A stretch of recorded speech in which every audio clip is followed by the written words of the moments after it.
क्रमांक 16। साधक जीव की दृष्टि अध्यात्म में सदा निश्चय नय ही मुख्य है। उसी के आश्रय से धर्म होता है।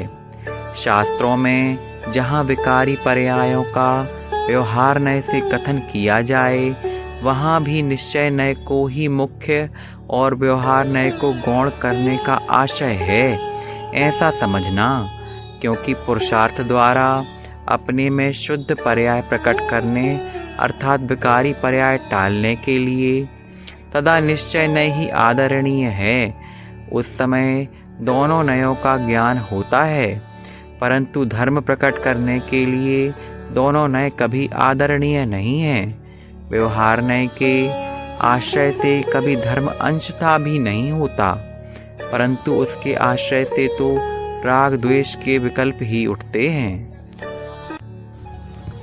छहों द्रव्य, उनके गुण और उनकी पर्यायों के स्वरूप का ज्ञान करने के लिए कभी निश्चय नय की मुख्यता और व्यवहार नय की गौणता रखकर कथन किया जाता है, और व्यवहार नय को मुख्य करके तथा निश्चय नय को गौण रखकर कथन किया जाता है। स्वयं विचार करें, उसमें भी कभी निश्चय नय की मुख्यता और कभी व्यवहार नय की मुख्यता की जाती है।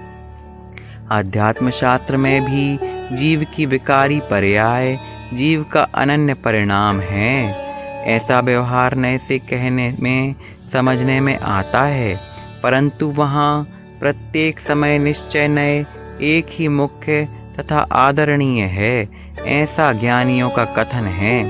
शुद्धता प्रकट करने के लिए कभी निश्चय नय आदरणीय है और कभी व्यवहार नय आदरणीय है, ऐसा मानना वह भूल है।